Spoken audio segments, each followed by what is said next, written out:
Cuando pienses en dulces, piensa en Dulcería Ugarte. Presenta.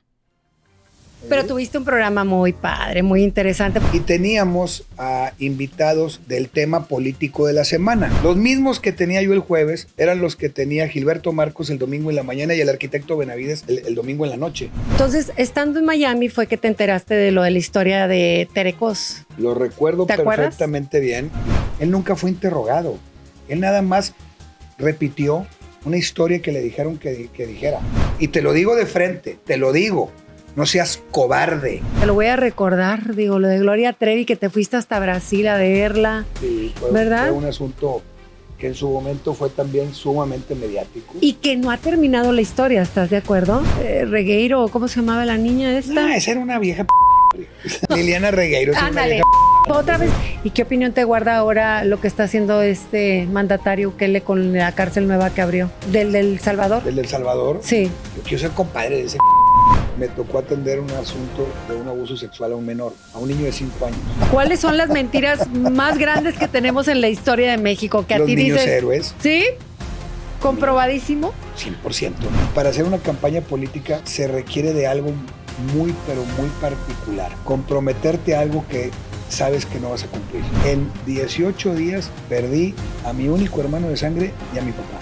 Fue algo muy, pero muy fuerte. Mi papá a los 50 años se le murió su papá en los brazos. El día del cumpleaños de mi papá. Descubre un espacio donde el entretenimiento se une a la reflexión en Al estilo de Judith Grace.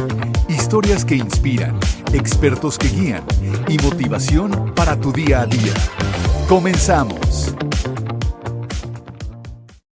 Hola, qué gusto saludarles y espero que nos acompañen durante todo este tiempo porque tengo un invitado muy especial.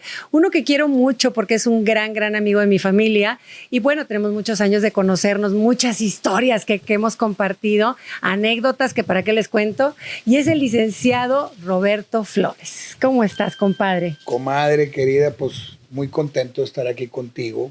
La verdad de las cosas que te he seguido desde que éramos jovencitos y he participado contigo en muchas ocasiones, en muchas etapas de tu vida, de todos los éxitos que has tenido aquí en México, en Estados Unidos, que fuiste la mujer más importante dentro de habla hispana en su momento. Y lindo. Hoy en día que estás en esta etapa, en esta época, pues para mí es un gran honor estar contigo. Ay, por favor, mira quién habla. La verdad me da mucho gusto y iniciar esto hasta me emociona porque bien dices que hemos vivido situaciones no muy agradables porque ha sido mi abogado por muchísimos años en donde luego recurro a él, como que tiene la fama siempre de protector y que está en defensa de la mujer. Me ha ayudado mucho, por supuesto. Y también hemos compartido proyectos muy interesantes como fue cuando iniciaste con tu programa, ¿te acuerdas? En TV Nuevo León. Claro, a ver cómo olvidarlo. Estabas tú recién nombrada directora de TV Nuevo León de Canal 28 y hay cosas que la gente no sabe, las cosas que la gente no sabe. En este momento yo sería exactamente el equivalente a la doctora Polo de Estados Unidos del programa ese que se llama Para Caso Cerrado. Ese programa nace de la mente de Judith Grace González. Eso la gente no lo sabe. Y ese programa ella me lo planteó a mí cuando estábamos hablando del 98, me lo plantea a ella. Y entonces, la verdad, las cosas que yo no le quise entrar, porque en aquel entonces pues yo litigaba mucho y se trataba de un programa de televisión en el que había que meterse 24 horas inmerso a grabar y a manejar una imagen completamente distinta de lo que era el litigio. Y yo no lo quise hacer. Bueno, pues ahí está la doctora Polo, millonaria. Bueno, compadre, no sé por qué, pero sí se nos fue esa. Esta se nos fue, pero tuviste un programa muy padre, muy interesante, porque yo te vi esa vena que se requiere en los medios, en donde platica muy sabroso mi compadre. Es compadre de veras, porque soy madrina de su hija Paulina, a la cual le mandamos un beso enorme, que ya está viviendo en México, ¿verdad? Está viviendo en México, muy contenta después de su incursión política aquí en San Pedro. Muy buen papel como candidata. Hizo un papel extraordinario, la gente la quiere muchísimo.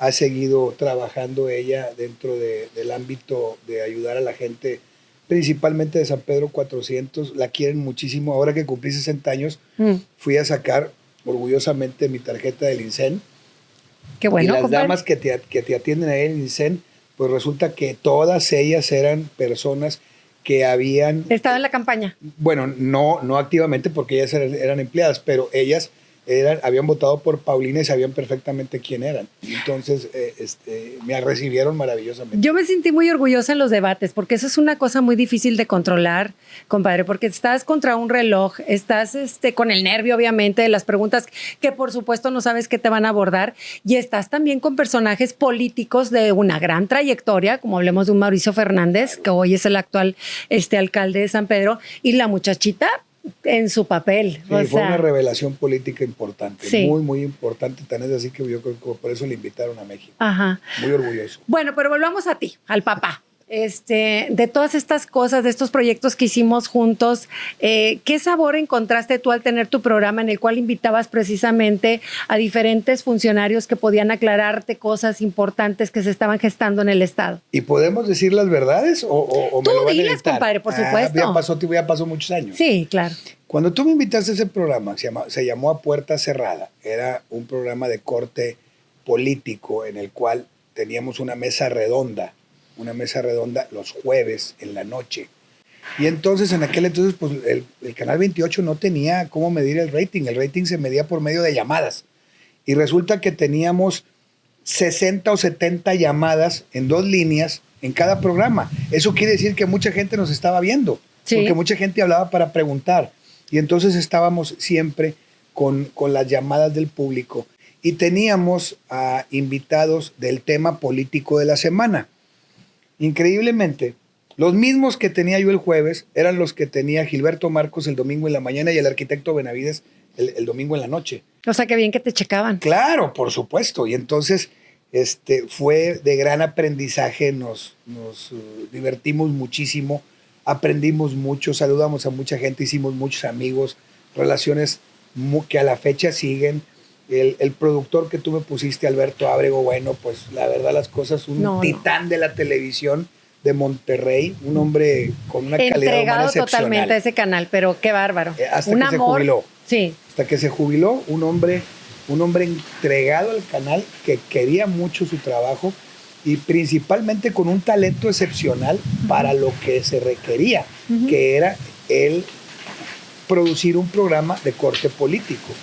Entonces, la verdad nos divertimos muchísimo, la pasamos genial y fue mucho aprendizaje todo el tiempo que duró, hasta que nos grillaron los de las televisoras comerciales, nos grillaron y entonces ahí fueron y se rajaron con el gobernador y le pidieron al gobernador que quitara los programas de índole político y entonces de la noche a la mañana nos quitaron del aire era el mío, el de Portugal y la barra de noticias. Así la quitaron durante algún tiempo. Así es. Así fue. Bueno, historias para contar, pero bueno, ese aprendizaje, después yo lo aproveché, les cuento, cuando me llega esta oportunidad de irme a Miami, a este programa de casos de familia, y entonces, pues, imagínense, una producción divina, yo todavía, gracias a Dios, tengo contacto con muchas productoras, que así se les llamaba, las que cada una elaboraba su caso, y por supuesto los cochinones, les mando un beso porque están pendientes de mí siempre, pero bueno, me dicen, oye, ¿no conoces tú así uno norteñón, así que venga un abogado? Y te dije, permítanme, yo sé quién. Y va llegando Roberto Flores a Miami. Bueno, aparte que se me derritieron ahí varias productoras, ya lo querían meter en todas las historias. Y las historias, digo, vamos a ser honestos, compadre. Eran casos que nos estaban comentando, pero obviamente tú no podías legislar allá. No. Pero bien que se las, ¿verdad? Las regañaba y las ponía en su lugar y les decía qué hacer. Qué cosas, ¿no? Nos divertimos muchísimo. Sí. Yo creo que yo participé como en unos 8 de esos programas. Yo creo que más, compadre. Más. Mucho más. Y fueron muy divertidos porque, pues sí, me invitaste varias veces a Miami y la pasábamos muy padre porque, para empezar, yo no sabía de qué se trataba. A mí no me decían, este va a ser el tema. A mí nomás me invitaban y me ponía a ver cómo se desarrollaba el programa y luego que pase el abogado y pasaba yo y entonces iba a ciegas, en blanco, a lo que me salía a mí ahí. No tenía un script, no tenía un guión, no me habían dicho nada, nadie me decía nada. Antes no me tumbaste la chamba porque era muy bueno para improvisar. A veces me tenían encerrado en tu camerino, ¿Sí? entonces yo estaba en el camerino esperando y luego me decían, entra en 30 segundos. Y yo, ¿qué? En 30 segundos. Tú salía corriendo y entraba al foro.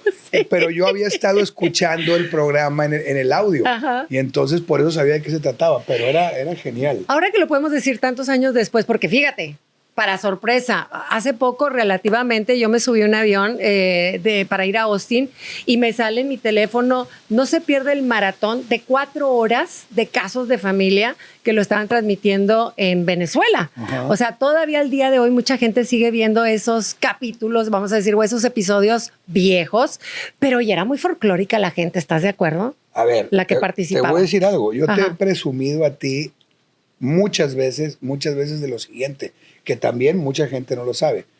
Tú eres la única hispana que ha tenido un programa con 3 emisiones diarias a nivel nacional en Estados Unidos. Tú salías en la mañana, en la mediodía y en la tarde. Sacaban 3 programas de Casos de Familia a nivel nacional y entonces tú eras la que más estaba presente en la televisión hispana norteamericana durante muchísimos años. Sí, me fue bien. Trabajaba como burrita, compadre, pero... No, a ver, yo me acuerdo que grababas 8 programas diarios. Era una cosa era una locura. Impresionante. Un ritmo, de veras, impresionante. Pero bueno, se aprende mucho. Pero me da ternura recordar muchas historias que la gente... Obviamente, la primera pregunta que me hacen siempre, oye, ¿es verdad? Pues mira, te diré, estaba champurrado, pero lo importante es cómo te presentaban la historia a las personas, porque pues es lo normal, es como cuando conoces a alguien en una fiesta, no traen certificado de nacimiento ni nada, es lo que te platican su historia, pero el folclore de los problemas, desde la que le aventaban un gallo por la ventana, la señora que se aventaba gases cada 5 segundos y ahí tuvimos que sufrirlos, o sea, muchas cosas muy extrañas. Yo me acuerdo que una vez te enojaste y les cortaste la emisión porque no te gustaba cómo se estaba planteando el asunto. Ah, claro, porque me querían meter gol, ¿te acuerdas? Sí, porque había su forma de capturar los casos y había muchas personas en México que decían, ay, bruto, porque tenían que pagarles el día. Claro. Entonces, de México viajabas a Miami, obviamente, atendías la situación en limusina, te recogían, te llevaban al programa, participabas y luego tenías shopping time y luego ya te regresabas. Entonces, mucha gente con esa búsqueda, pues, digo, la verdad era muy descarado la historia que querían que yo me creyera. Decía, esta no te la compro, te me vas para atrás y adiós. ¿Verdad? Me acuerdo de eso. Sí, me volví fiera. En esos años la pasamos muy padre. Sí, y bueno, precisamente, compadre, yo sé que esto lo has contado, pero mira, te voy a decir, tengo ahí sentimientos encontrados porque estando en Miami, que nos daba oportunidad de convivir tú y yo allá, muy padre, mis hijos te adoran, hemos viajado a muchos lugares juntos en familia. Entonces, estando en Miami fue que te enteraste de lo de la historia de Tere Cos y de los niños. Lo recuerdo perfectamente bien. Lo platiqué con mi compadre Fernando Lozano. Nunca lo había platicado. Ese día en la mañana habíamos desayunado porque estábamos en tu casa, estaban los muchachos, nos fuimos al Dolphin Mall. Íbamos entrando al Dolphin Mall, me acuerdo muy bien, cuando te habla mi comadre Bárbara. Y entonces Bárbara te explica y te dice lo que está pasando en Monterrey, lo que sucede. Y tú me dices a mí, está pasando esto con la familia de Tere Cos. Y yo no sabía quién era Tere Cos. Yo nunca había escuchado ni el nombre. Sí. Ni siquiera había escuchado el nombre. Y entonces yo te dije, ¿quién es? Pues es la señora de los horóscopos, así es ahí. Y yo, no conocida en los medios, verdad, o sea, sí. Ella era muy conocida en los medios, pero yo no estaba inmerso en esa área. Una tragedia. Sí, la tragedia enorme. Y ahí fue donde nos enteramos precisamente de lo que había pasado un día como hoy.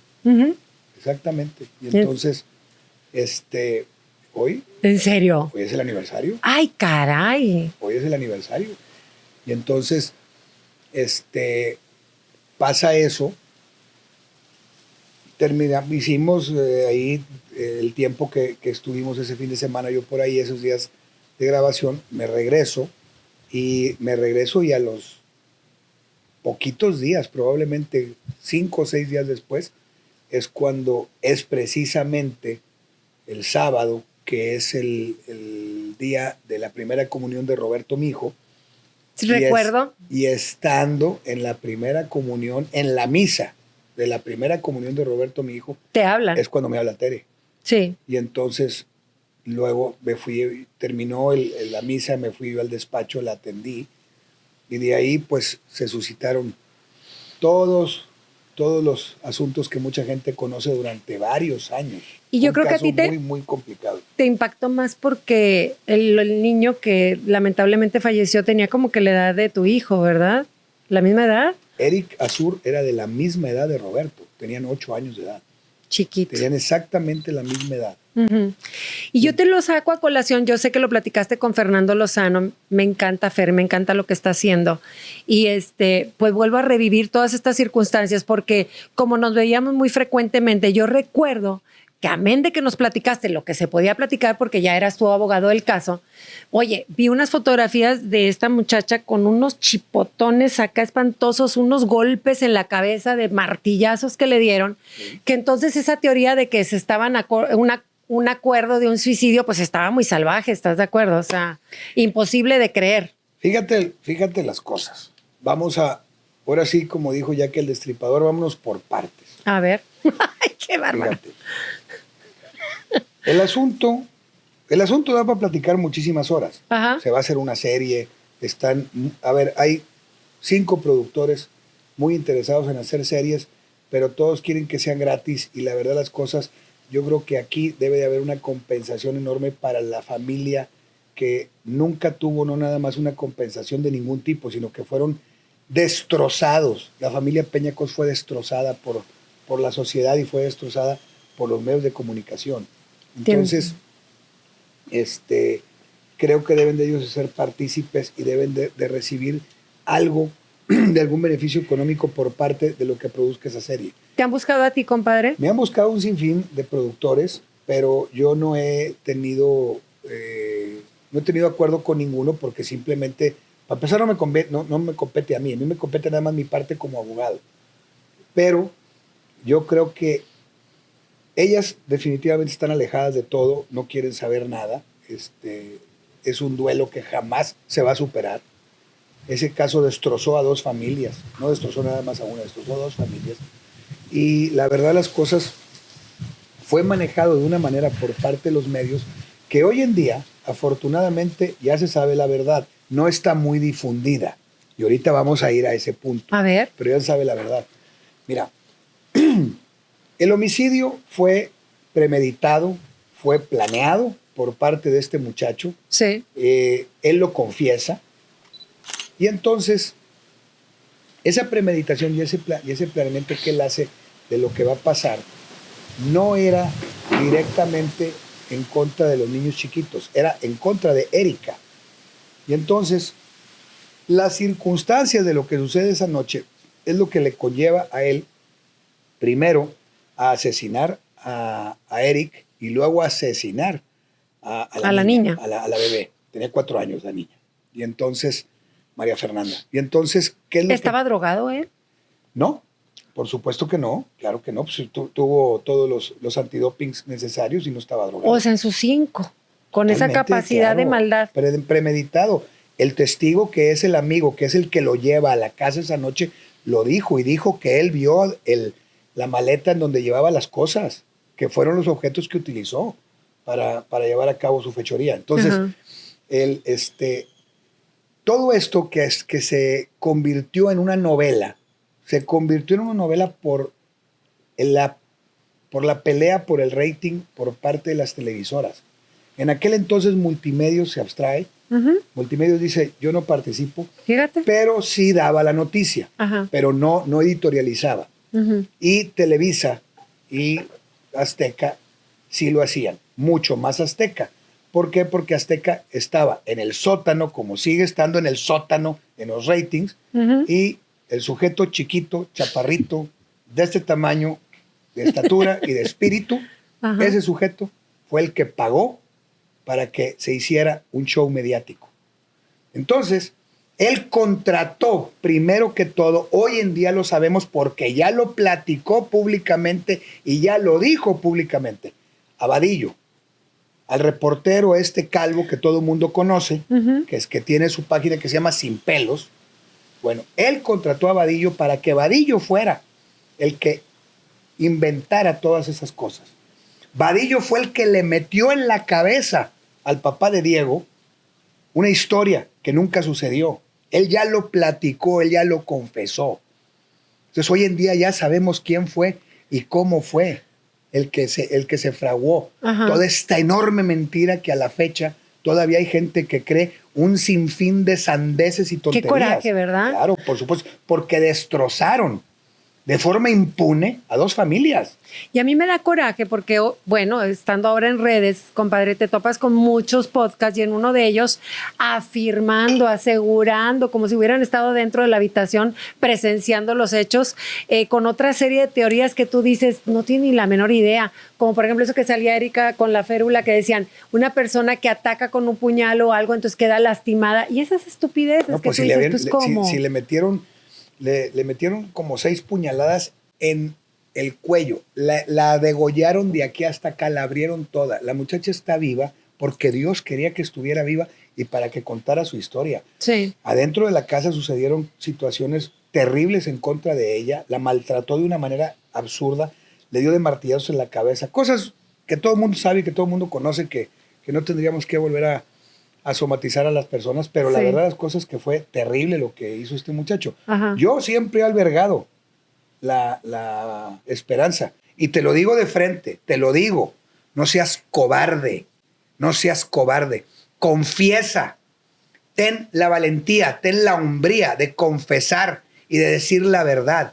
Ya Vadillo ya nos dijo que él fue mandado por alguien y pagado por alguien para que inventaran la historia que tú inventaste. Ya sabemos quién le pagó a Raquel. Ten la hombría, ten la valentía, ten la calidad humana. Descansa un poquito en tu ser, en tu mente, en tu corazón, en tu alma, si es que tienes. Y di la verdad, di lo que pasó. Deja de maltratar históricamente a la familia de la mujer que un día quisiste, que se supone que un día quisiste y que se supone que por celos hiciste lo que hiciste. En fin, entonces... Sí, compadre. Aparte del dolor de la mamá, de la pérdida que tuvo y encima estar acarreando historias inventadas y situaciones que no venían al caso, que la achacaban a Raquel y bueno, todo eso, me imagino que para ti pues fue un caso que te dejó una marca espantosa, ¿no? De impotencia, de corajes, como eres tú. Yo no sé cómo te controlabas. A ver, yo nunca pude interrogarlo, porque yo no era el Ministerio Público. Yo era coadyuvante del Ministerio Público. Yo era el representante de la familia Peñacos. Entonces yo no tenía voto, yo no tenía voz dentro de la acusación para poderlo interrogar. Nunca lo pude interrogar. Y el Ministerio Público, él se acogía al 20 constitucional para no declarar. Pues él nunca declara, él nunca fue interrogado. Él nada más repitió una historia que le dijeron que dijera. Ajá. Así. Ajá. Una historia que le dijeron que dijera. Fíjate nada más. Y de ahí se agarraron los medios. Y de ahí se agarraron los medios, pero todo fue por parte de un periodista, un reportero que fue el que inventó esa situación. Hoy en día él está arrepentido y hoy en día él pide perdón por eso. Bueno, pues que esperemos que la vida lo perdone, ¿verdad? Por lo que hizo, porque, como te lo digo, por ganar una nota, destrozaron a 2 familias. 2 familias quedaron hechas pomada. Este tipo de crímenes suceden todos los días en todas partes del planeta. Ese crimen se convirtió en una novela diaria. Y todos los que participamos en esa novela, yo tenía la encomienda de tratar de hacer entender a la gente que habían sido asesinados un niño de 8 años y una niña de 4 años de forma perversa, brutal, de forma malvada y brutal. Y la gente no lo entendía. La gente se ganchó en el morbo, en la parte morbosa, en la parte fea, que era lo que habían inventado en la novela, un absurdo y estúpido guionista de una televisora local. Fue el que inventó ese argumento. Y ahora, ya con todas las evidencias que tú tenías y todo, ¿por qué tanto odio, compadre? O sea, nada más porque terminó la pareja, o sea, a esa... ¿De él? Ajá. No, es que eso no lo sé yo, porque eso es algo, yo jamás he hablado con él una palabra, nunca. ¿No estabas en los careos, compadre? Sí, pero yo no podía intervenir. Yo nunca pude intervenir. Yo no tenía voz de de la parte acusadora, era el Sí. Ministerio Público, así se manejaba en aquel entonces. Ajá. Entonces, la verdad de las cosas, yo nunca pude intervenir, yo nunca lo interrogué y yo nunca he hablado con él. Yo lo que sé es los hechos, los que está dentro de la averiguación previa, dentro del juicio, y por lo cual está en prisión y ahí se va a quedar hasta que tenga 62 años de edad. Porque un día va a salir, ¿eh? Un día va a salir, va a Ahí tener te encargo, 62 años ahí de te edad. encargo cómo le va cuando salga, porque la gente no olvida. Aquí la gente no olvida ningún nombre, ¿estás de acuerdo? Cuando eso pasó, Ujú. había muchachas que iban y lo visitaban. Sí. Embarazó a una y se casó con ella. Y tuvo el infortunio de estigmatizar a la criatura y Pon- le puso el mismo nombre. Le puso Ajá. Diego Santoy. Luego me enteré por chismes de gente que nunca falta, ¿verdad? De redes sociales, Sí. que se había divorciado y que la dama en cuestión, de la cual no recuerdo su nombre, se había ido a vivir a la parte media de Texas, no sé si a Houston o a Dallas o a Austin, por ahí, se había casado con un norteamericano y le habían cambiado el nombre al niño. Aplausos. Aplausos por eso. Qué bueno que le cambiaron el nombre a esa criatura. Pues es que aparte, digo, más allá de la historia que fue tan trágica, como el muchachito era de buen, ¿verdad? De buen ver, pues muchas muchachitas le escribían cartas y, ¿verdad? No sé qué les pasaba por la mente, pero por lo que me estás diciendo, que se casó en el penal, ¿verdad? Esas muchachas no compraron la exclusiva de admirar a un delincuente, ¿eh? Eso también existe de toda la vida en todas las historias. Siempre hay hombres y mujeres que tienen una admiración por los criminales. Una fijación. Pues yo pienso que es una desviación mental, ¿verdad? Pero ahora sí que cada quien. Pero eso ha existido desde siempre. Muchísimos hombres y mujeres que tienen fijaciones y que tienen admiración por los delincuentes. Ujú. Por ejemplo, en Estados Unidos. En Estados Unidos siempre ha existido una admiración por los delincuentes. Si tú te pones a ver dentro de las películas y de las series de televisión, hay enorme admiración por los gángsters, por los delincuentes del viejo oeste, por los delincuentes actuales. ¿No le hicieron hasta una serie a la familia de John Gotti?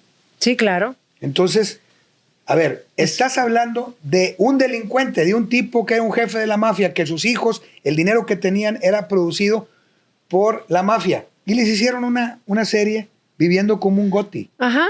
O sea, la gente tiene admiración por esos. En Las Vegas, hay muchísima gente que no lo sabe. En Las Vegas, en donde era el original Palacio Municipal, Ujú. cuando se construyó el nuevo Palacio Municipal de Las Vegas, en el Palacio Antiguo construyeron el Museo de la Mafia. Entonces hoy en día tú vas a Las Vegas, pagas un boleto y entras y recorres todo el edificio y es un museo en honor de la mafia americana. Ya también tienen al Chapo Guzmán ahí como un rockstar y muy probablemente al rato tengan al Mayo y muy probablemente ¿En tengan serio? a Caro Quintero, por supuesto. De veras, no Por sabía. supuesto, claro. Va, bueno, pues Se un llama lugar, Mob Museum. un lugar más que visitar en Las Vegas, Las ¿verdad? Vegas. Ay, Dios santo. Oye, pues ese caso fue muy controversial. ¿Cuál otro ha sido así como muy mediático, compadre? Te lo voy a recordar, digo, lo de Gloria Trevi, que te fuiste hasta Brasil a verla. Sí, ¿Verdad? fue un asunto que en su momento fue también sumamente mediático. Y que no ha terminado la historia, ¿estás de acuerdo? Pues no ha terminado porque ahí están todavía hoy en día dos de las chicas presentando una denuncia en Los Ángeles. Ujú. A una de las partes demandadas, a María Raquenel, yo la he asesorado en ese asunto. Ujú. Y el otro día me invitó a su podcast. Ella abrió un podcast desgarrador, pero desgarrador. Y Que es la pura voz y vaya que te imaginas toda la escena de todo lo que relata ella. Impresionante. Pues en la intervención mía se la editaron la gente de, creo que es de Telemundo. La gente de Telemundo le editó porque pues yo hablo como es, punto. Yo no le debo nada a nadie y a mí no me pueden venir a demandar por lo que yo como abogado he hecho, ¿verdad? Entonces son cosas, aparte Es tu estoy hablando de historia. cosas públicas y de Ajá. las historias públicas, yo jamás en mi vida he revelado secretos de abogado. Entonces yo hablo de lo que yo viví, de lo que yo vi y me dijo que le habían cortado, que le habían editado ahí un par de comentarios míos Ajá. al podcast de ella, pero que era uno de los más escuchados y de los más comentados. Y entonces yo platiqué con ella. Yo sé cómo está perfectamente el asunto, quiénes son las que están actuando y por qué están actuando y la forma en la que están actuando. Y muy probablemente que se vayan a meter en un problema porque fueron medio mal asesoradas. Ajá. Medio mal asesoradas. Entonces, pues tú nomás imagínate que a la fecha, al día de hoy, todavía no pueden notificarle a Sergio Andrade. Oye, ¿qué es cierto eso que tiene una escuela para niños No sé, de música? Yo no sé nada de ese sujeto, nada. Pero no puede ser, compadre, si es Nada, cierto, lo imagínate. último que yo supe era dónde vivía Ajá. y por ahí alguien me dijo algunas cosas, que tenía una escuela para menores. De música, para niños. No recuerdo si en Puebla o en Querétaro o por ahí. Ajá. Cerquita de la Ciudad de México, y yo no sé nada del hombre ese. Ujú. Tengo...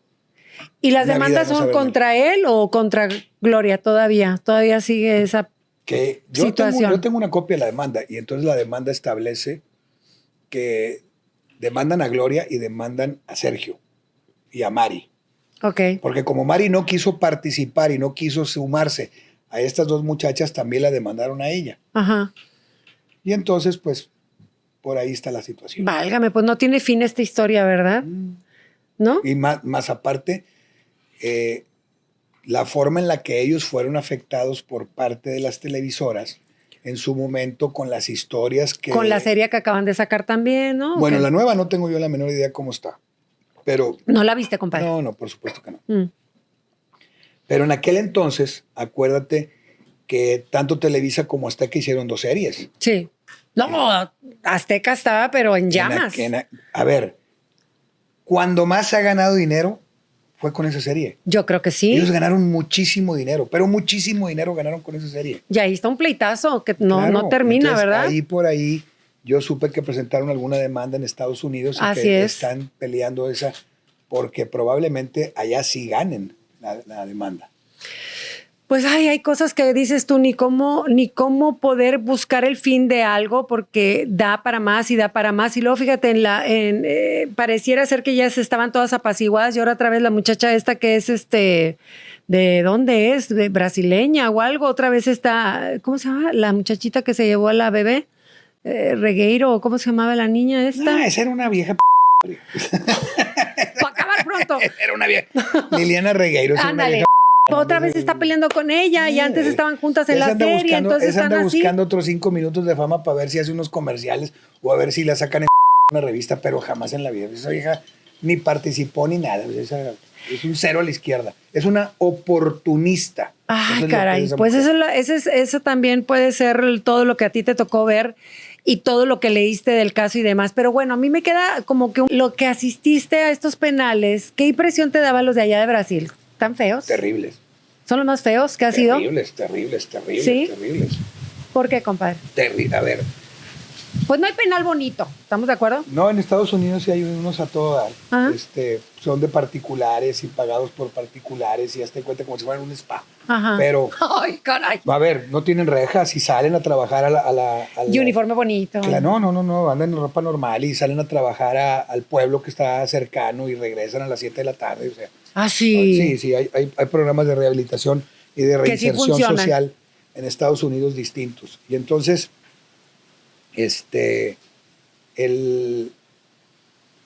allá era terrible. No sé si te acuerdes de una película famosísima de hace una vida que se llamó Papillón. Claro. Tuvo dos Ajá. versiones, una más moderna. Bueno, en la película original, si yo mal no recuerdo, esa película se trató de un caso de la vida real y la prisión estaba en la Guyana. Ujú. Y entonces, era una cárcel terrible. Bueno, así eran las de Brasil en ese entonces. Sí. Yo fui a la cárcel de Brasilia Ajá. y luego fui a la de Papuda. La de Papuda era la cosa más espantosa que tú te puedas imaginar. ¿Sobrepoblada? Todas las cárceles del mundo están sobrepobladas. No existe una sola que no esté sobrepoblada. ¿Por qué? Pues porque al final de cuentas el ser humano comete delitos. Ujú. Y entonces, ¿Cuál es la más fea que has visto? ¿Esa? Porque pues en tu oficio, Sí. me imagino que has conocido muchas. La de Papuda es la prisión más horrible que he visto en mi vida. Ujú. ¿Y qué opinión te guarda ahora lo que está haciendo este mandatario Bukele con la cárcel nueva que abrió? ¿De quién hablas? ¿Del Salvador? ¿Del El Salvador? Sí. A ver, yo quiero ser compadre de ese. Quiero ser compadre de él. Yo quiero ser Vamos a amigo de verlo, él. vamos a visitarlo, compadre. Yo quiero ser amigo de él y quiero echarme unos tequilas con él y fumarme un puro con él. Olvídate. Me encanta cómo contesta, ¿verdad? No, Bukele es... A ver, yo no soy fan de nadie. Ajá. De nadie es de nadie. Era fan de mi papá y se me acaba de morir. Así que del único que era fan yo era mi papá. Pero este sujeto le tengo una admiración por el talante, por la calidad humana, por la forma en la que está llevando su país y por la forma en la que lo dirige. La verdad, las cosas así debería de ser en el mundo. Así debería de ser en el mundo. A ver, Tiene vamos mucho a entender carácter. algo, vamos a entender algo. Su programa, su modelo, está probado que funciona. Entonces, si el modelo de él está probado que funciona y los demás no funcionan, pues vamos a utilizar el que funcione. Oye, en un país que tenían como 25 años con la guerrilla encima, ¿estás de acuerdo? Que ya lo teníamos como un estigma de pensar en El Salvador. Eso es lo primero que pensabas, ¿no? Claro. Gente, pues pandillas Los y maras tatuajes. salvatruchas Sí. es una marca a nivel mundial. Bueno, pues ahorita los está acabando. Dijo, primero comen los perros de la calle. A ver, bien fácil. Ustedes siguen cometiendo delitos y yo les quito la comida. Siguen cometiendo más delitos, les quito otra comida. Siguen cometiendo más delitos, los se mueren de hambre. Punto. Y todos esos, ¿Alguna duda? todos esos de los organismos mundiales que me andan criticando, vengan por ellos y se los regalo. Llévenselos y cuídenlos ustedes. Ándale. ¿Saben lo que cuesta tener una cárcel? Y sabes lo que cuesta darles de comer a los presos. Sí. Y darles un programa de reinserción social. Es un dineral que te cuesta a ti, a mí, a ustedes. A ustedes les cuesta del dinero de los impuestos que pagas. O sea, aparte de que cometen delitos, aparte de que provocan un menoscabo al patrimonio de las personas, aparte de que asesinan personas, aparte de que envenenan personas, todavía aparte los tenemos que mantener en la cárcel. Ujú. Tenemos que pagar con los impuestos de nosotros, en lugar de hacer más escuelas, en lugar de tener mejores medicamentos, en lugar de tener mejor sistema de salud, tenemos cárceles para alimentar y tratar de promover un programa de reinserción social en contra de los delincuentes para ver si algún día uno se puede reintegrar a la sociedad. Ajá.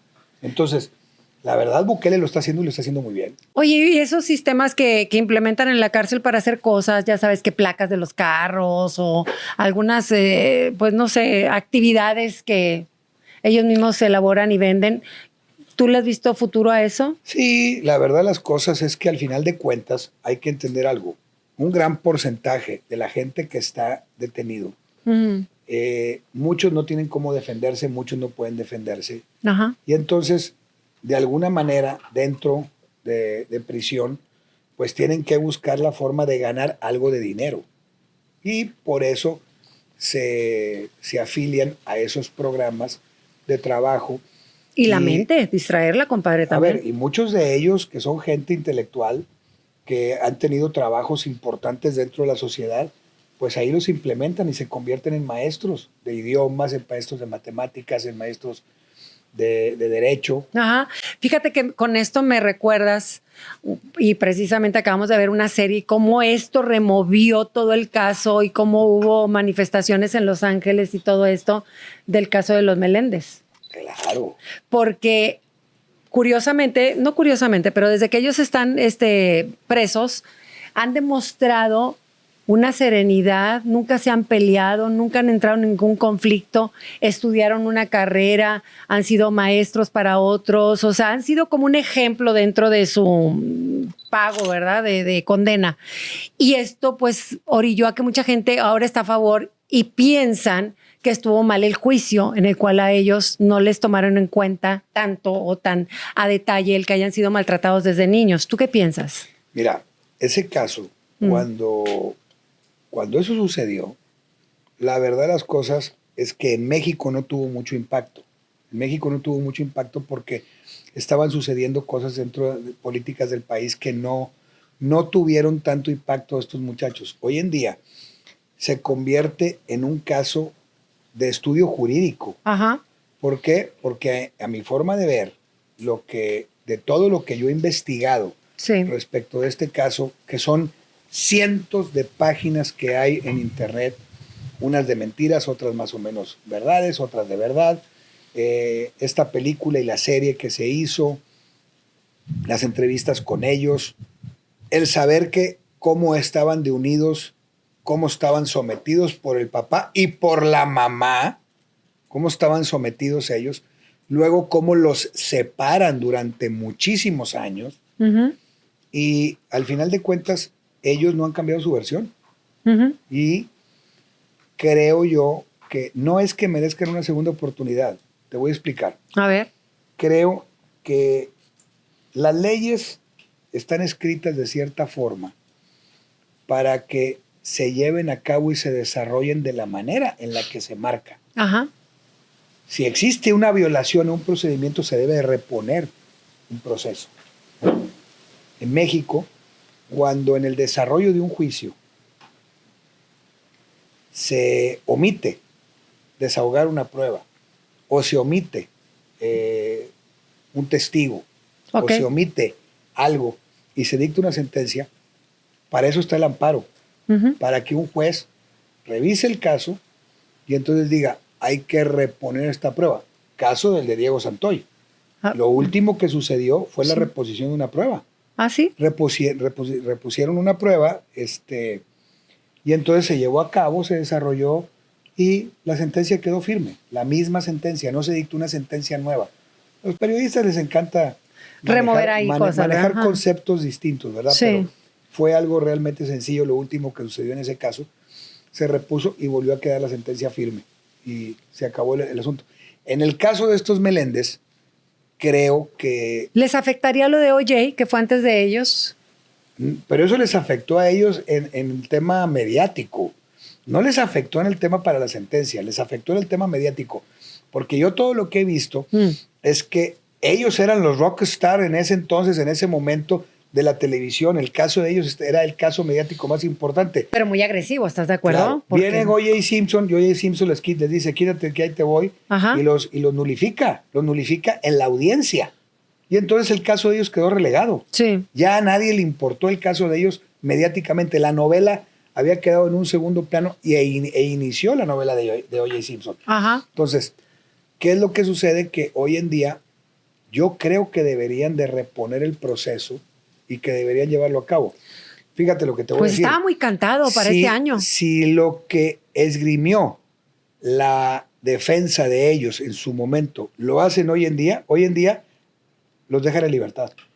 ¿Por qué? Porque los derechos de los menores abusados, de los homosexuales, de la gente con diversidad de gustos, hoy en día están total y completamente protegidos. Claro. Totalmente protegidos. Entonces, en su momento a ellos no les dieron oportunidad de nada. No, hubo muchas cosas que no les favorecieron. Y luego, pues acuérdate que ahora que hay que entender que cuando las gentes son víctimas de abuso sexual, pues no puedes tú tampoco pretender que la gente luego lo anuncie. Ve todos los años que pasaban para que el muchachito de Menudo, hoy como adulto dijera, hoy voy a hablar, que dijo que también fue abusado por el papá de ellos y que creo que eso sí está ayudando para el caso de ellos, que lo abran y que los vuelvan a ver con, como dices tú, con otras pruebas y que quizás salgan. Esa parte creo que por ese lado es de donde deberían ser escuchados. Y entonces yo creo que si los vuelven a juzgar, los dejan en libertad. Porque sí está muy dudosa la situación del abuso sexual. Y entonces, Y ahí les ayudó mucho la serie, compadre, ¿no crees? claro, les ayudó enormemente. Porque se volvió a poner en el ojo, o sea, toda la gente estaba molesta con la historia, el fiscal salió a declarar, estaba la familia, bueno, la hermana de la fallecida, de la mamá, abogando por los muchachos, Claro. por sus sobrinos. Imagínate qué dura historia, porque muchos adultos en su momento presenciaron el abuso de estos niños y mira, no eran tiempos, compadre. A lo largo de 44 años de abogado, me ha tocado ver lo inimaginable. Ajá. Cosas muy, muy dolorosas y cosas muy feas. Y hace poco, hace unos 3 años, cuando estábamos en pandemia, Sí. me tocó atender un asunto de un abuso sexual a un menor, a un niño de 5 años. Y entonces, por parte de un maestro de la escuela. Ajá. Y entonces, en un principio, cuando le hacen al niño los exámenes psicológicos, yo no era abogado de ellos todavía, era otra persona. El niño, pues un niño chiquito de 5 años y medio, decía que cuando el señor abusaba de él estaba oscuro. Pues estaba oscuro porque lo iban y lo dejaban a las 6 de la mañana en la escuela. Por eso estaba oscuro. Y porque lo metía en una habitación que estaba oscura. Y entonces a alguien se le ocurrió pensar que era de día, y entonces había una inconsistencia en la declaración del menor y por eso no vincularon a proceso al maestro. Ay, qué coraje. 2 años y medio después, bueno, un poquito más, casi 3 años después, se logró la vinculación a proceso de este sujeto, porque resultó que posteriormente se unieron a la denuncia otras 3 víctimas. Y entonces fue como se logró. El tipo huyó y ya fue detenido, ya está a buen resguardo en uno de los penales de aquí de Nuevo León. Ajá. Y es un caso de esos terribles. Es un sujeto enfermo de la mente que abusa de niños de 5 años, que están a su merced porque él es el maestro. Entonces él tiene una autoridad. Imagínate la mentecita de un Él tiene niño. una autoridad Claro. sobre esos menores. Ay, qué difícil, compadre. Esos son los gajes de tu profesión. Pero lo que a mí me impacta y me impresiona es tu memoria. ¿Te acuerdas de cosas de veras que dice uno, pues, qué hace este hombre, qué se come, con qué activa la memoria? Porque es impactante, de veras. Siempre nos están achacando a nosotros las mujeres, pero tú le dices, hazte a un lado que ahí te voy. Oye, compadre, y hablando de eso, bueno, a lo largo de todos estos años y de todas estas pláticas que hemos tenido y estas bohemiadas, me encanta cómo cuentas tú muchísimas cosas de la historia, porque tú eres un apasionado de la historia, ¿verdad? Soy un apasionado de la historia de México. Me encanta la historia de México, algo de historia universal, ¿verdad? De historia de América. Pero parece que cabalgaste con Pancho Villa. O sea, te sabes, pero bueno, ¿qué desayunó esa mañana? ¿Y quién le habló? ¿Y quién le dijo? Y la última frase que dijo, Dios santo. Y todas las mentiras también las desmitifico. Ajá. Todas las que son mentiras te digo que son mentiras. Dinos así, oriéntanos como público. ¿Cuáles son las mentiras más grandes que tenemos en la historia de México? Que a Los ti niños dices, héroes. ¿sí? ¿Comprobadísimo? 100%. De veras. Totalmente. Me está rompiendo el corazón porque a mí me encantaba la historia del envuelto en la bandera.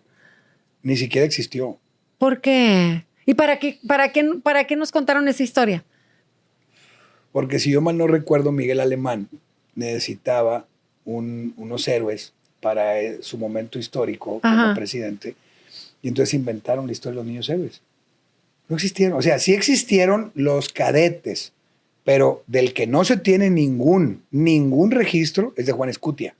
Ok. O sea, Juan Escutia, ¿Qué fue el que se murió por enredó? la patria, el que se aventó con la bandera, ese no existe ningún registro que determine que fehacientemente fue cadete del colegio militar. Todos Aparte los te demás decían sí. que tenían 13 años, ¿no? Chiquititos. Pues eran de Niños. de 10, 11, 12, 13, los cadetes, Ajá. no los niños héroes. Los niños héroes se supone que eran muchachos de 13, 14, 15 y hasta 17 años. Ajá. Había uno ahí. Ajá. Entonces, pero el principal es Juan Escutia y además, pues en la batalla del Cerro de Chapulín, los muchachos estaban acuartelados. Y el objeto era tener unos héroes y entonces ya tengo una fecha que festejar o cuál era el Claro, meollo del asunto, sí. claro. Y la gente feliz Si con yo la mal no historia. recuerdo, es el 13 de septiembre, Sí, creo, porque sí. es el día del cumpleaños de mi abuelo Roberto. Ay, Dios. Les digo, Creo que es así. les digo. Si mal no recuerdo, a lo mejor me equivoco. Ajá. Entonces, pues la verdad es pura, son la historia de los héroes del mundo está contada por alguien que tiene un interés. Los héroes de nuestro país no nos alcanzarían aquí 2 días para platicar sobre el atajo de mentiras que nos han dicho. Primero en la primaria, que te enseñan puras cosas No, y ultra además te básicas. revuelven porque pareciera ser que todos eran Avengers y todos estaban juntos y todos se apreciaban y todos eran cuates y finalmente dentro de la historia te das cuenta que pues eran a veces adversarios que tenían ideas muy distintas, que el territorio no lo permitía y pues ahí es donde también tenemos todo este enredo, ¿verdad? De historia. Mira, una parte fabulosa es la independencia. La independencia de México. Cómo se fragua, cómo se gesta la independencia, cómo supuestamente el grito de Dolores, cómo el famoso ya nos descubrieron de la corregidora. Ajá. Que Que adelantó la fecha. Pues esa noche. Ajá. Y luego hoy en día pues hay muchos escritores que hablan de una situación completamente distinta a la cuestión de la guerra, sino que había una relación íntima ahí. Entonces, cosas así cosas muy fuertes que muchos escritores han desarrollado respecto de eso. Como si ellos hubieran estado precisamente en la casa de la corregidora, ajá, ahí en San Miguel de Allende, ¿verdad? Entonces, sí. Pero la parte más importante te voy a decir que es cuánto tiempo duró la gesta independiente de ese movimiento armado, por parte de los insurgentes. Uh-huh. Duró menos de un año. Y el que acaba con todos ellos es el capitán general del ejército realista a las órdenes del rey de España, del cual nadie se acuerda de él. Se llamaba Félix María Calleja del Rey. Y ese hombre después fue virrey de México. Era el hombre más poderoso. ¿Y por qué nadie se acuerda de él, compadre? ¿Por qué lo sacas tú? ¿Cómo fue? A ver. Porque lo tienen, como él fue el que los atrapó a todos, y es el que los fusila, y es el que los cuelga, y es el que les cercena la cabeza, pues se convierte en el malo de la película. Ajá. ¿Ok? Pero él era el que estaba a la orden de del ejército del rey de España. Ajá. Entonces, él es el que acaba con los insurgentes. El único que se le escapó fue Vicente Guerrero. Ajá. El morenazo se fue corriendo porque era de raza negra. Ajá. Y entonces, México tuvo un presidente de raza negra mucho antes que cualquier otro. Yo no me acuerdo así en la estampita que era negrito. Pues es que en la estampita son te lo ponen mentiras. Bien guapo, así de perfil. El Miguel Hidalgo mono. que tú ves en la estampita no es Miguel Hidalgo. Ah, ¿no? Por supuesto que no. ¿Cómo estaba? No, pues era otro. Ese se supone, se cree, se tiene algún registro que era el hermano de él. Ajá. El que tú ves en las estampitas y el que ves en los billetes, ese no es Miguel Hidalgo y Costilla. Mira tú. Ese es su hermano. Ajá. Lo único que no hay fotografías no existían, pero no hay ninguna pintura de Miguel Hidalgo. Y lo único que hay de Miguel Hidalgo es una pequeña estatuilla que está en el castillo de Chapultepec. Okay. Y en esa pequeña estatuilla, pues está completamente distinto, pero muy distinto. Ah, la estampita que nos ponían en los exámenes de la escuela. Bueno, a ver, ¿y el Pípila sí existió o tampoco? Menos, hombre, claro. Válgame Dios santo. Ahorita voy a ir a que me devuelvan algo de lo que pagué en la escuela. Por ahí tengo un compadre que escribió un libro, ya falleció, un abogado, en el cual él decía que sí existía, pues tampoco existió. Ajá. O sea, son mitos. Ahora, algunos son mitos muy bonitos. Y podríamos hablar de mitos religiosos, pero no me quiero meter en camisas de 11 varas, porque a lo mejor te queman el changarro. No, vamos a seguirle por la historia. Porque francamente también, bueno, tenemos una historia muy bonita, ¿estás de acuerdo? Claro. A uno le emociona sentir esa valentía de la gente que con palos salía a defender lo suyo. El himno nacional no se diga, ¿verdad? Hermoso. El himno nacional tiene una historia fabulosa, pero fabulosa. Fíjate. ¿Quién es el villano más importante de la historia de México? Para ti, ¿quién es el villano más importante? De todo lo que tú has escuchado, leído, de lo que has visto, de lo que te han platicado, ¿quién es para ti el villano más importante de toda nuestra historia? Pues el que me da coraje y hasta el día de hoy, pues Santana. Antonio José de Padua López de Santana y Lebrón. Ven, yo no me le digo Santana. ¿Cómo es el nombre completo, por favor? Si mal no recuerdo, es Antonio José de Padua López de Santana y de Lebrón. Ay, Dios mío. Bueno, ese señor... ¿Cómo no te tuve al lado en los exámenes? Ese señor fue en su momento el héroe más importante de este país. Claro, por eso lo eligieron 9 veces presidente de la República. Y el señor lo elegían presidente de la República y entonces dejaba a un compadre porque le aburría. A él le aburría la política, a él le gustaba la guerra. Okay. Entonces le aburría la política y entonces él se iba a hacer lo que le gustaba. A él le gustaba la pachanga, las mujeres, el vino, las peleas de gallos y jugar baraja. ¿Y estaba guapo, compadre? ¿O también nos han engañado? Las fotografías que hay de él era un viejo muy feo. De las fotografías que hay de su Nos Alteza... hemos compuesto con el tiempo, compadre. Su Alteza Serenísima, así se hacía llamar. Las fotografías que hay de él era un viejo muy horrible. ¿En pero serio? muy feo, es muy feo. Y entonces, pero era un hombre muy poderoso. E inteligente. Muy inteligente. Y entonces ese sujeto era el héroe más importante de México en su momento. Había un problema, había algo que no se resolvía, y iban por él y lo volvían a poner en la presidencia y ponía orden. Y a los 6 meses, 8 meses, se regresaba. Él tenía 2 haciendas en el estado de Veracruz. Y entonces se regresaba a sus haciendas, o si no, se iba a La Habana, Cuba. No sé por qué, pero le gustaba La Habana, Cuba, y allá vacilaba bastante también. Sí. Y entonces el hombre, un buen día, viene un movimiento insurgente en Texas. Texas con J, no Texas con X. Ok. Y entonces viene un movimiento en el estado de Texas y pues él siendo presidente de la República agarra el ejército y se van a pie y a caballo a pelear desde la Ciudad de México hasta lo que hoy en día es San Antonio. Y ahí tienen un movimiento armado que es aquel famoso movimiento de lo que hoy en día vas en San Antonio y está ahí el fuerte en el centro de San Antonio, en donde muere el famoso pendenciero que tenían ahí los norteamericanos, que se llamaba Davy Crockett.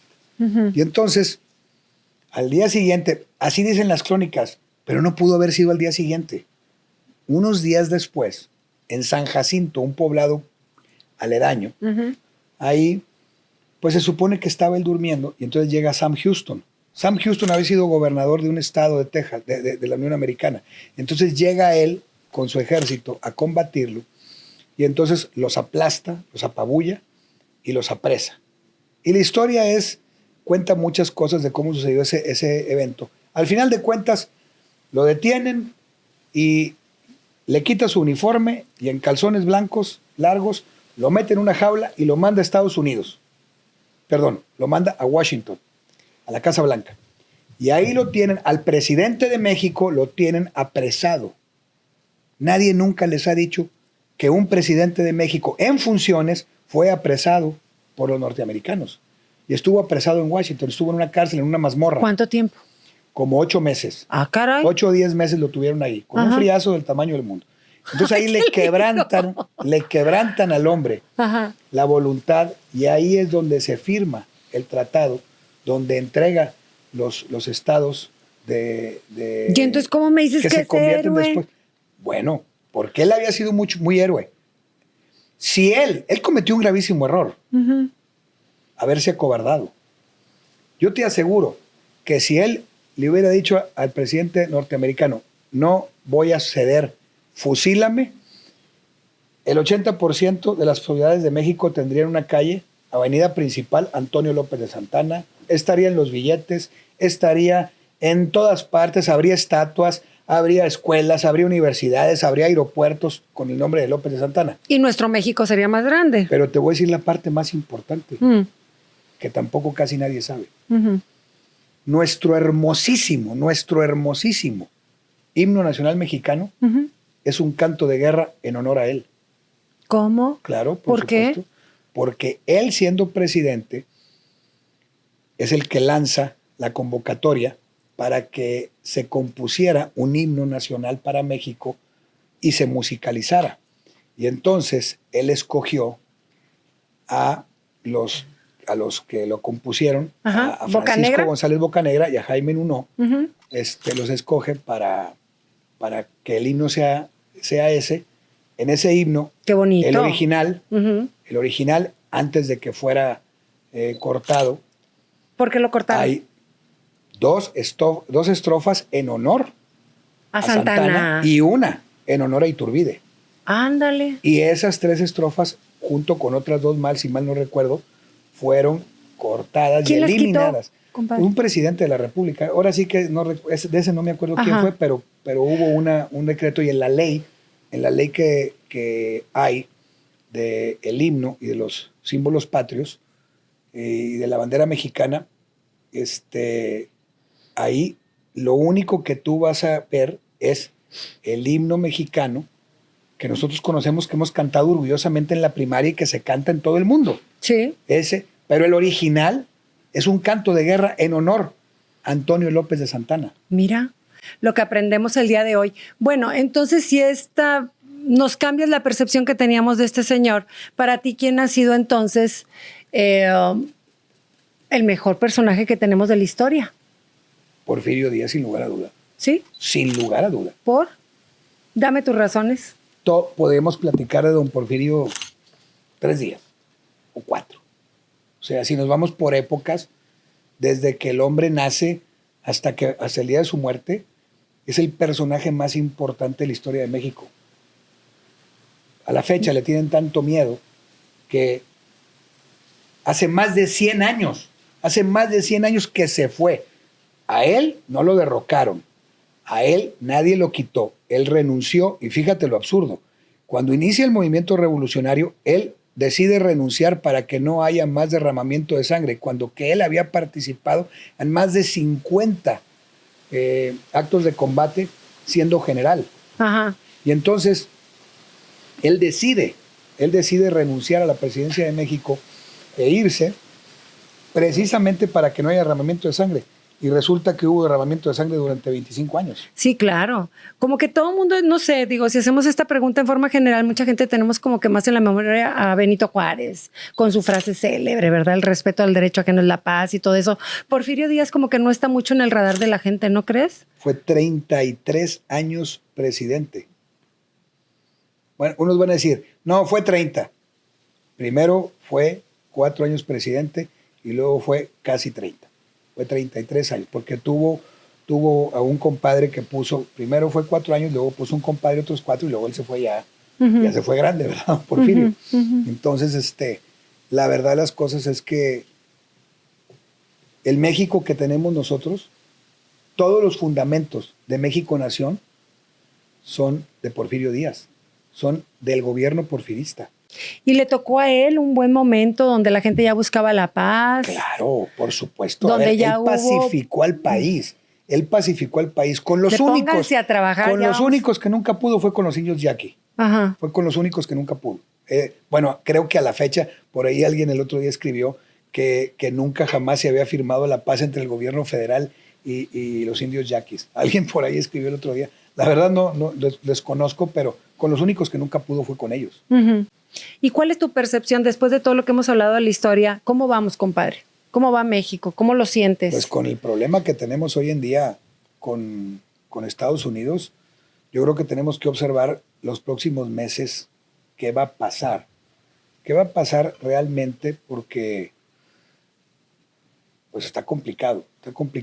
No tanto yo pensé que la paridad peso-dólar se iba a disparar, no pasó.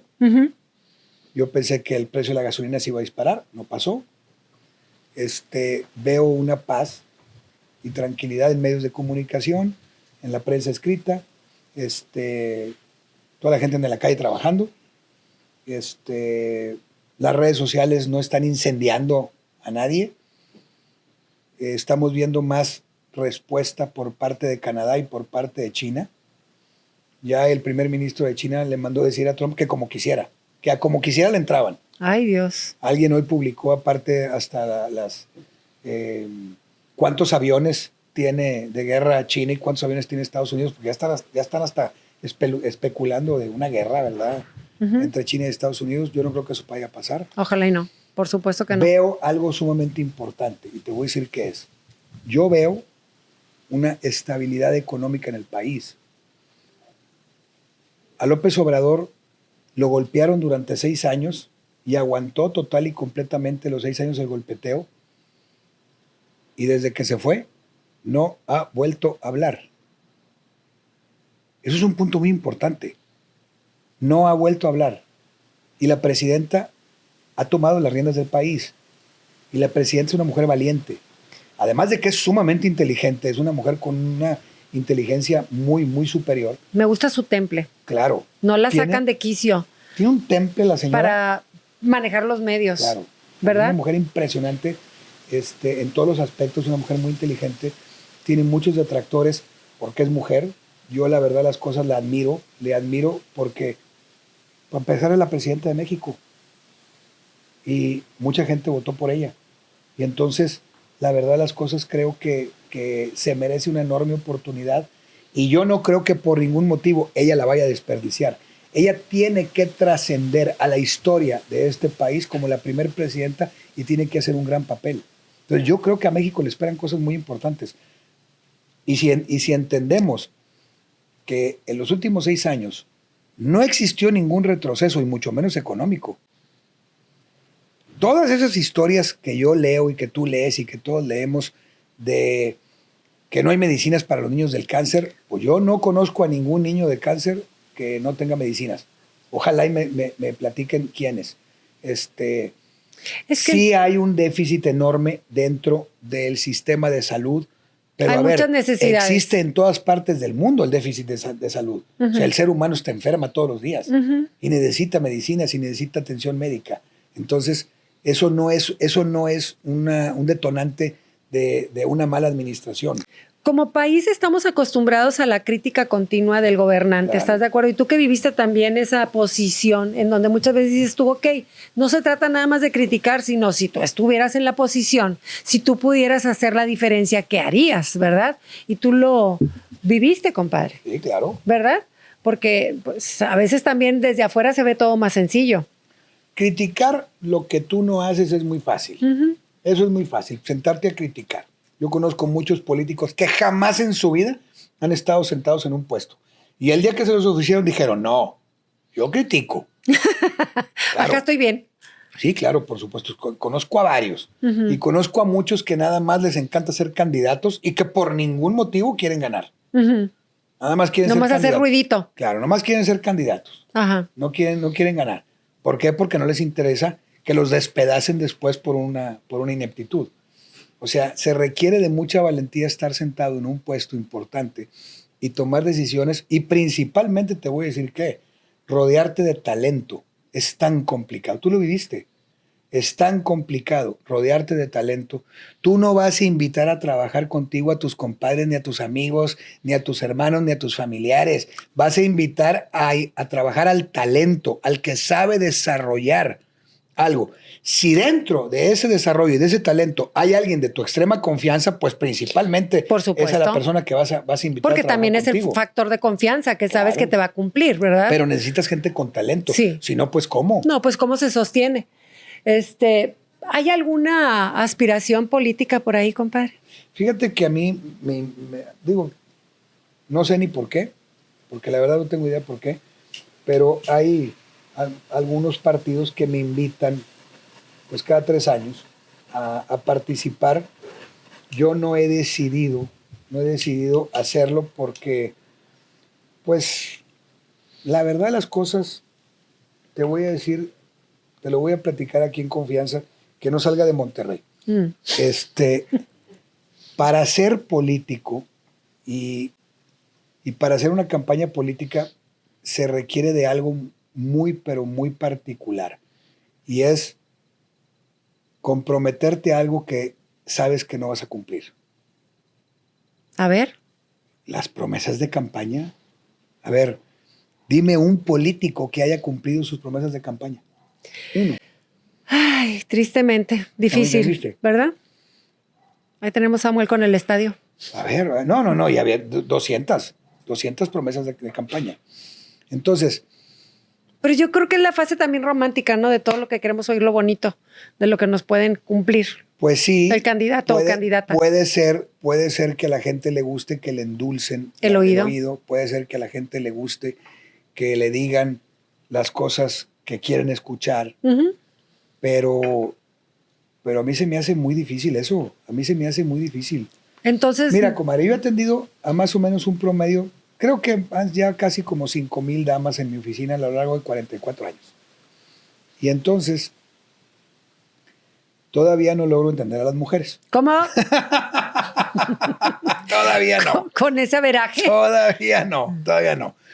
Pero Ay, yo ¿a soy... poco ustedes muy facilitos de entender? ¿Los hombres? Sí. Pues somos más facilitos con un cartón de cerveza, No ¿no? creo. No creo, compadre. Y van a estar muchos de acuerdo conmigo. Ah, cómo nos la complican, de verdad. ¿Verdad que sí, Dani? Qué bueno que no está mi vieja ahí, ¿verdad? Sí, Entonces, no, ya tuviera otra aliada más. La verdad las cosas es que es complicado, es realmente complicado. Y de lo que me he dado cuenta es que muchas veces no les gusta que les diga la verdad. Ajá. Y muchas veces no les gusta que les diga lo que va a pasar. ¿Por qué? Pues no es porque tengo una bola de cristal, pero mi experiencia de tantos años ya más o menos sé el 90% de lo que va a suceder. Ajá. Y también sé por qué les está pasando lo que les está pasando. Entonces, muchas veces, en detrimento de mi economía, para no cobrar honorarios, prefiero darles un consejo y decirles cómo resuelvan sus problemas. Ah, o sea, también Debería yo haces de abrir- terapeuta. Sí, debería de abrir una consulta de terapeuta para ver si así gano dinero. Bueno, hay que diversificar, compadre. Pues Hay sí. que buscar nuevas alternativas. Oye, me llama la atención ahora que se hacen los juicios orales. Eso facilita las cosas. Por ejemplo, tú que tienes toda esa gracia para convencer a las personas, porque un papel es más frío, ¿no? A mí me tocó Presentar pruebas. A mí me tocó como procurador del Estado Mm. implementar oficialmente. Ya había sido ya Adrián de la Garza y Javier Flores como procuradores, ellos habían iniciado el proceso de la transición. Y a mí me toca ya oficialmente terminar con el sistema acusatorio e iniciar con el sistema tradicional e iniciar con el sistema adversarial. Ajá. ¿Y Pues mira, es mejor?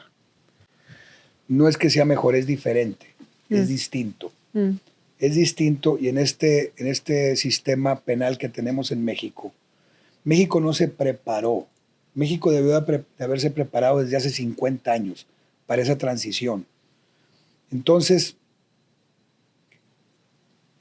voy a decir algo muy fuerte, A ver. algo sumamente fuerte.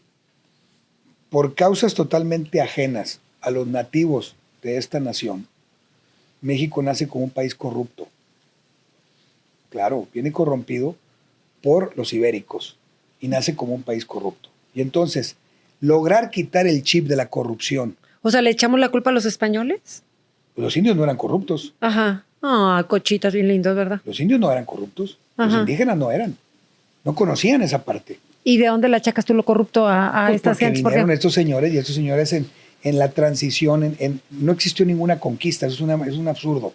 En esa amalgama de razas empiezan a crecer las castas y las castas provocan esa situación. qué Y difícil no ha de haber compramos sido. la exclusividad tampoco porque prevalece en todo el mundo, ¿eh? Sí, claro. Punto, ojo. Sí. No compramos ninguna exclusividad. Eso es en todo el planeta. Ajá. Entonces, no estábamos preparados Entonces ya porque está- no nacimos con ese proceso.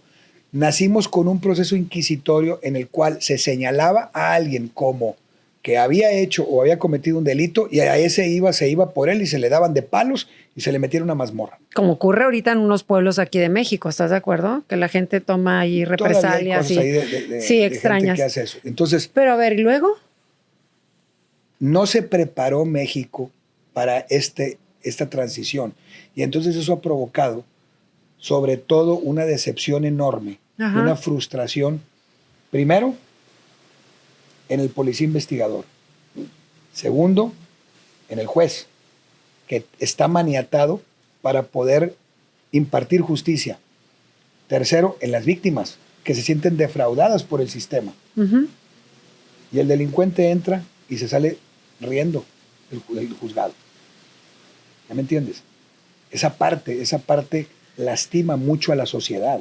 No, y La aparte, sociedad se siente lastimada, la sociedad se siente frustrada porque el sistema no está dando los resultados que tú requieres. Por que tú todas las necesitas. partes involucradas. Al final de cuentas, a nosotros nos enseñaron que el equivalente a justicia era cárcel. El equivalente a justicia es que me pague. El equivalente a justicia es que yo le embargue algo. Ajá. Ese es el equivalente a justicia para una gran parte de la población de este país. Uh-huh. Y entonces, hoy en día, el cúmulo de trabajo, las horas, hombre, que se le dedican, no son suficientes para poder impartir esa justicia. Es un tema frustrante para mucha gente, pero principalmente para las víctimas. ¿Cómo no? Mira, te voy a poner un ejemplo bien claro. Todo mundo sabe quién es el ombudsman mexicano. El ombudsman, el presidente de la Comisión Nacional de Defensa de Derechos Humanos. Ajá. ¿Ok?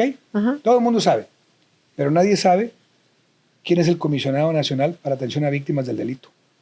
Nadie es nadie, No. ¿no? Ni siquiera saben que existe. ¿Y hay alguna diferencia, compadre? Pues resulta que la Comisión Nacional de Derechos Humanos se dedica a defender delincuentes. Uh-huh. Sí. Pues los delincuentes tienen a sus abogados o tienen a los abogados de oficio, porque los abogados de oficio no defienden víctimas. Los abogados de oficio defienden delincuentes. Ajá. Defienden delincuentes. A las víctimas las defiende un abogado particular o las defiende el Ministerio Público. Y el Ministerio Público tiene, cada agente del Ministerio Público tiene 4 o 5 mil expedientes. Sí. Hay un rezago. ¿Ya me entiendes? Claro. Entonces, la Comisión Nacional de Atención a Víctimas del Delito debería de trabajar en eso. Nadie sabe quién es. Hay mucho que hacer, ¿verdad? El 97% de los periodistas de México no lo saben. Una gran cantidad de funcionarios públicos no lo saben. Lo que sí se sabe y sí se vive y sí lo sentimos y por las pláticas que tenemos con amigos y todo, que hay un rezago. O sea, si tú demandas, si tú denuncias, si tú buscas algo, sabes que tu caso no va a ser, rápido. O sea, se toma mucho tiempo. A menos que sea mediático o que sea relevante. Uh-huh. Relevante. Sí. Que sea relevante. ¿Por qué? Pues porque también hay un cúmulo muy importante de denuncias que son por infracciones menores. Ajá. Porque la vecina le echó agua a tu carro. Porque la vecina te tiró basura arriba de tu casa, arriba en el frente de tu casa. Ese tipo de cosas también se reciben y también se atienden. Uh-huh. Y entonces se creó una dirección en donde se atienden esas cosas. Se atienden en forma para manejando la mediación. Okay. Para que se atiendan esos casos. Y tiene un gran resultado, tiene mucho resultado, un resultado muy importante dentro de las fiscalías y se dedican un poco más a los casos muy relevantes y a los casos muy importantes uh-huh. y los casos mediáticos. Uh-huh. Porque a final de cuentas todo cuenta para los puntos que tenga la autoridad y el nombre que se está creando. Compadre, fíjate cómo en nuestra vida y cómo se cruzan fechas especiales y momentos especiales. Con mucho respeto te lo voy a decir. Nosotros hace poco, un grupo de amigos nos íbamos a reunir a tu casa. Sí. Cuando nos llamas y cancelas. Lo voy a decir con mucho, mucho respeto. Sé que pasaste un mes muy, muy pesado. No quiero ahondar en detalles, pero sí me interesa saber cómo te sientes, cómo estás. Porque pues perdiste a 2 personas importantes para ti y no es fácil. Ese día que nos íbamos a reunir fue el día que fallece mi hermano, mi único hermano de sangre. Tengo otros 5 que son del segundo matrimonio de mi papá, a los que adoro y quiero muchísimo a los 5. Tengo otro hermano varón, Luis, pero mi único hermano de sangre, que era Tito, fallece ese día y fue un golpe impresionante, pues, 5 años menor que yo. Y de ahí, pues darle la noticia a mi padre de la muerte de su hijo. Que estaba en el hospital, ¿no? Sí, papá estaba en el hospital. Por otra situación. Sí, no, algo que estaba totalmente atendido. Uh-huh. Creo yo que es el momento más difícil de mi vida, haberle dado la noticia a mi padre de la muerte de su hijo. Y entonces fue algo muy fuerte. Luego, los funerales, desarrollar todo. Como murió en un accidente, no es... hay una investigación por ¿Quién parte te avisó a ti, compadre? del fiscal. A mí me informa mi otro hermano, Luis, de lo que está pasando, de lo que estaba sucediendo en la casa de mi papá, en el departamento de Tito. Y entonces, pues ya habían llegado los bomberos, ya estaba Protección Civil ahí. Y entonces yo estaba en el hospital con mi papá. Entonces no le podía decir lo que estaba pasando. Fue algo muy, muy fuerte, muy, muy fuerte. Y entonces viene, después de la muerte de Tito, papá se entristeció demasiado, se entristeció muchísimo y a los 18 días se durmió y se murió. Qué fuerte, compadre. Muy fuerte, fue muy fuerte. En 18 días perdí a mi único hermano de sangre y a mi papá. Fue algo muy, pero muy fuerte. Ha sido desarrollar una catarsis ya personal muy, muy seria porque pues se fueron los dos, punto, se fueron los dos. Aquí los tengo, aquí tengo sus fotos, aquí platico con ellos todos los días y vacilo con ellos porque nosotros siempre hemos sido de broma, de platicar, de vacilar. De un humor negro y un sarcasmo. De un humor negro tremendo divino. Y un sarcasmo fuera de serie. Ajá. Un sarcasmo fuera de serie y un humor negro tremendo de nosotros y siempre ha sido desde que yo tengo uso de memoria. ¿Y qué lección de vida te deja esto, compadre? ¿Cómo es la vida? No, creemos y suponemos que vamos a hacer mañana y en un segundo te cambia. Hay una frase de los gringos que dice: extraños caminos tiene el Señor, extraños caminos tiene el Señor. En serio. O sea, te golpea, te deja que te repongas y luego te vuelve a golpear. Fueron 2 golpes de knockout en 18 días y aquí estoy. Aquí estoy porque tengo una enorme responsabilidad familiar. Uh-huh. Tengo una enorme responsabilidad social, tengo una responsabilidad enorme en mi oficina, con mis hijos, con la sociedad, con la gente que confía en mí. Entonces, yo bajo ninguna circunstancia puedo ni debilitarme y mucho menos deprimirme, porque aparte, al final de cuentas... Tú tenías una relación hermosa con tu papá, sí, viajabas claro, con él y todo. Era espectacular. Y te voy a decir algo, era algo que ya lo habíamos platicado. O sea, papá y yo lo habíamos platicado porque dentro de la familia habían sucedido cosas muy complicadas y muy fuertes y muy difíciles también con mi papá. A mi papá a los 50 años se le murió su papá en los brazos. El día del cumpleaños de mi papá. Ay, no, qué terrible. El día que mi papá cumplió 50 años, mi abuelo Roberto se muere en la comida broncoaspirado. Ay, qué terrible. Así se muere el doctor, broncoaspirado el día de la comida de 50 años de mi papá. Se le mueren los brazos. Y luego, a mi abuelo Roberto, su padre. ¿Tu bisabuelo? Mi bisabuelo, el doctor José Flores Elizondo, habían ido a Reynosa, los dos a una consulta, y de regreso en el carro le dio un infarto, se murió. Y se lo trajo muerto sentado en el carro. Claro. ¿Cómo, compadre? Sí, no, es un tema histórico. Entonces yo le digo a Roberto, mi hijo, pues prepárate, güey, porque algo más o menos parecido va a pasar un día. Oye, a ver, voy a agarrar mi teléfono, porque esto me lo acabas de mandar hace unos días y me parece precioso que lo saquemos. Vamos a ver, déjame ponerlo aquí. Esto, a ver, espérame, Roberto. Aquí está. Algo que nos dijiste, que quiero que lo leas tú, por supuesto. ¿Quieres que lo lea yo? De la conciencia que hay para tener esa sensibilidad de saber por qué estamos aquí. ¿Qué sucedió para que yo esté aquí? ¿Por qué estoy en Monterrey? ¿Por qué me llamo como me llamo? ¿Cuánta gente hay en mi historia de vida? Y tú me mandaste esto que quiero que lo compartamos. Esto es algo fabuloso que yo no lo escribí. Yo me lo encontré en internet hace como unos 8 años. Hace como 8 años me encontré esto y me pareció simple y sencillamente sensacional y lo he compartido con mucha gente. Se llama Matemáticas Ancestrales.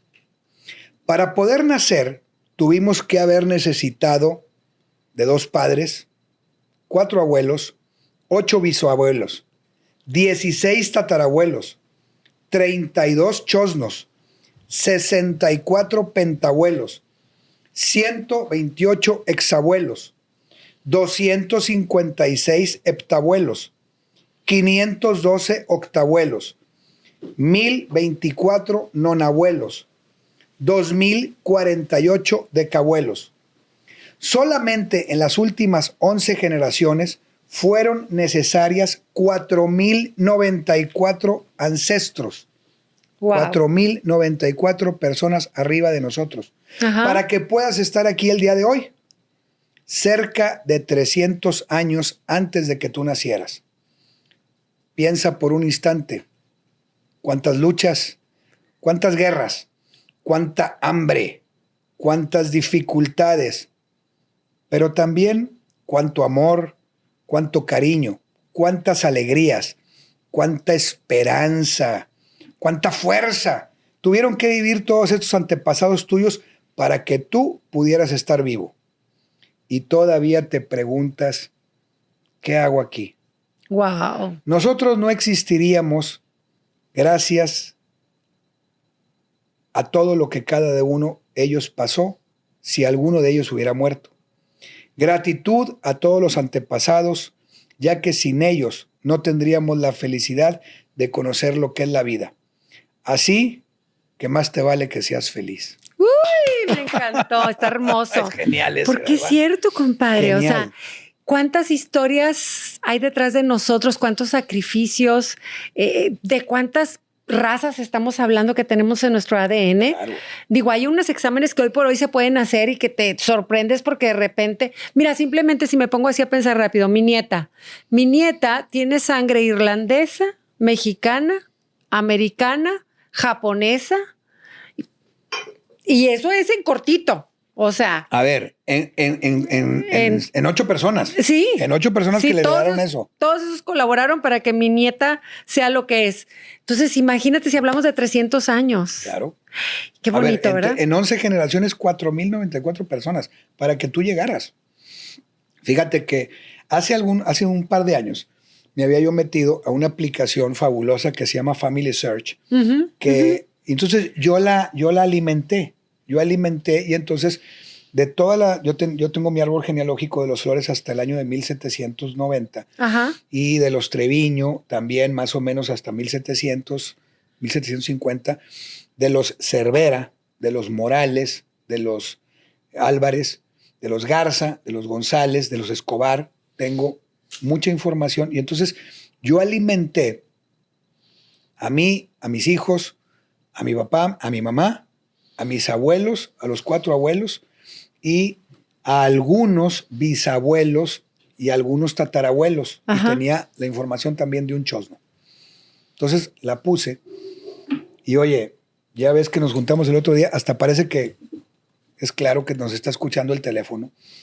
Bueno, me llegó ayer en la tarde un mail que tenía 2 años de que no me llegaba nada Sí. de información de ahí del árbol genealógico. Oye, estoy sorprendido. Ya de varias de las ramas van por el año 1300. Ay, qué De los bonito. ancestros. Wow. Impresionante, pero le picas a uno y ¡prum! Se abre. Y le picas y le picas y le picas.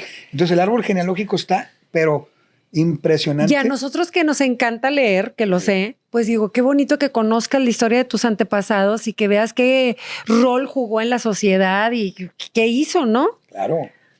¿Crees, Claro, yo, por ejemplo, ¿crees en el destino, compadre? yo pienso que Dios tiene para todos y cada uno de nosotros un plan perfecto. Creo total y completamente en las diosidencias.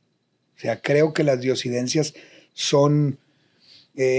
Puntos marcados en tu vida. puntos marcados por Dios. Desde Ujú. que tú naciste, Dios te dice, no vas a voltear a la izquierda, vas a voltear a la derecha. Aunque hayas volteado a la izquierda, te vas a ir para la derecha. como si te vas Sí. por la brecha, Y pero si vas te a vas por agarrar. la izquierda, de alguna manera te hace que te vuelvas a ir para la derecha. Así de fácil. O sea, Dios tiene un destino marcado total y completamente para cada uno de nosotros. Entonces, hay cosas que nos han pasado en la vida que dices tú, a ver, estos no son más que designios de Dios. Es imposible que esto pase de forma aleatoria en el universo. Ujú.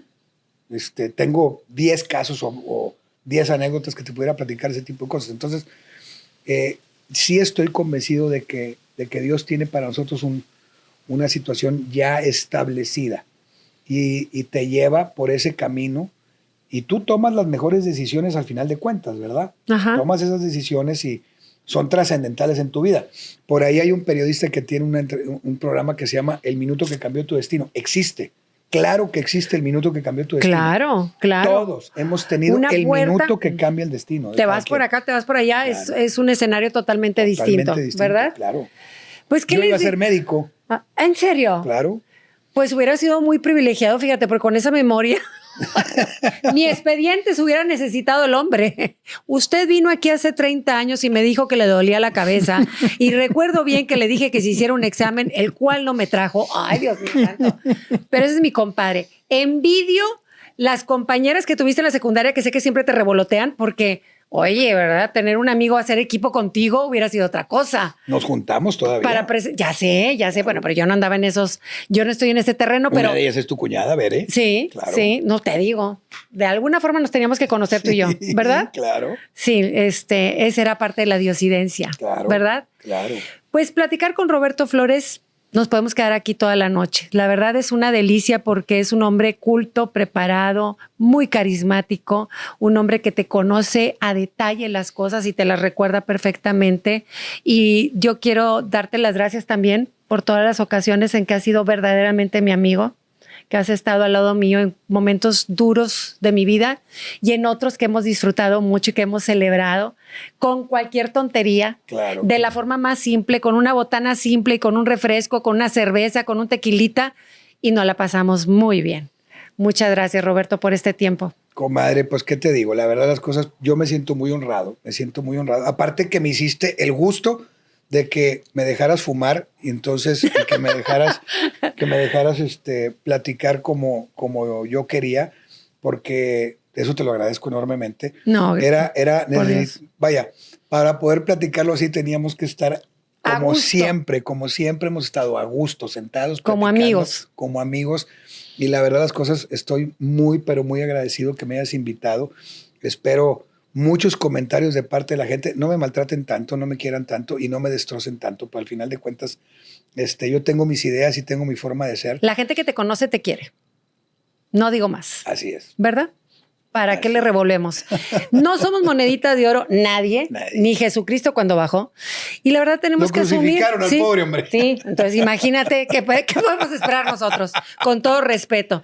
Pero digo, hacemos aquí esto con todo el amor del mundo porque son historias compartidas, porque son cosas interesantes que conocer y que nos transmiten y que nos hacen abrir la mente de otras cosas y ser más receptivos también, porque a veces nos casamos con una idea y la verdad es que está más sabroso poder tener la apertura de conocer otra parte de la historia. Y para eso te pintas solo, compadre. De veras.